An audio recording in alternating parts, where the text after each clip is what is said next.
ஒரு அமைப்பு எப்படி இருக்குது அப்படிங்கிறத பார்க்கலாம். பொதுவாக ரிஷபராசிக்கு இந்த வருஷம் நல்லா இருக்கு. எல்லா கிரகங்களுமே நல்லா இருக்கக்கூடிய அமைப்பில் தான் வந்து ரிஷபராசி வருது. ஏன்னா 11ஆம் பாவத்தில் வந்து சனி பாவி வந்து உட்காரார், குரு வீட்டில் உட்கார்றாரு.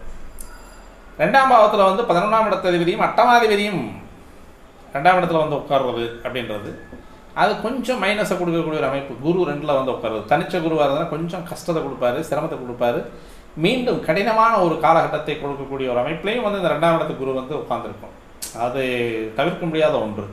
ஏன்னா ரிஷபத்திற்கு அப்படின்னு சொல்லக்கூடியது வந்து 11ஆம் பாவாதிபதியாக குரு, 8ஆம் குரு, அவர் மீண்டும் 8ஆம் இடத்தை பார்க்கக்கூடிய ஒரு அமைப்பு.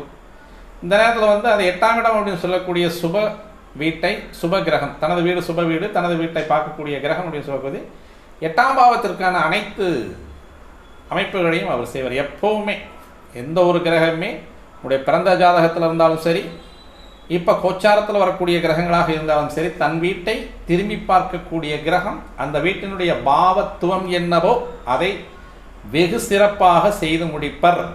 இதில் வந்து கெடுகிரகமோ சுபகிரகமோன்ற வித்தியாசமெல்லாம் கிடையாது. பாவம் என்ன அதை அந்த கிரகம் திரும்பி பார்க்குது, அந்த திரும்பி பார்க்கக்கூடிய பாவத்தினுடைய இயல்பு என்ன அதை கண்டிப்பாக செய்வாங்க. அப்போ என்ன பண்ணணும்? இப்போது இந்த கிரகத்தினுடைய அமைப்பு, குருவனுடைய அமைப்பு அப்படின்றது வந்து நம்ம கொஞ்சம் மான அவமானம், ஒரு உயிர் பயம், இதையெல்லாம் கொடுக்கக்கூடிய ஒரு அமைப்பில் தான் குரு வந்து உட்கார்றாரு.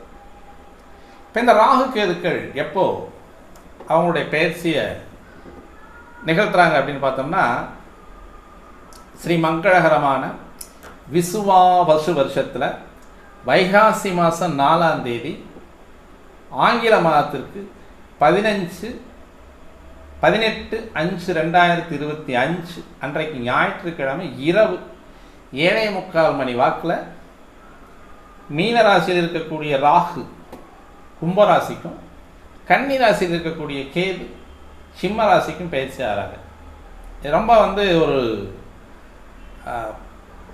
எப்படி சொல்லலாம் அப்படின்னா கொஞ்சம் குறிப்பாக பார்க்கக்கூடிய ஒரு விஷயமா இருக்குது. ஏன்னா 2 கேந்திரங்கள் இருக்கக்கூடிய ராகு கேது அப்படின்னு சொல்லக்கூடிய கேந்திரங்களில் பாவ கிரகங்கள் இருந்தால் நன்மையை தருவார்கள் அப்படின்ற அமைப்பில் உட்கார்ந்துருக்கக்கூடிய அமைப்பு.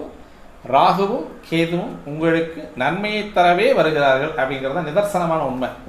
அப்போ 11ல் இருக்கக்கூடிய ராகு, 11ல் இருக்கக்கூடிய சனி பொதுவாக கெடுகிரகம் அப்படின்னு சொல்லக்கூடிய அமைப்பில் அந்தஸ்து சனி 11ஆம் பாவத்தில் உட்காந்துருக்கிறதும் லாபஸ்தானத்தை கொடுக்கக்கூடியது, லாபத்தை கொடுக்கக்கூடியது. மைனஸ் என்ன அப்படின்னு பார்த்தோம் அப்படின்னா, உங்களுக்கு குரு மட்டும்தான் 2ஆம் இடம் அப்படின்னு சொல்லக்கூடிய வாக்குஸ்தானத்தில் அமரக்கூடிய குரு அவருடைய பார்வையால் 8ஆம் இடத்தை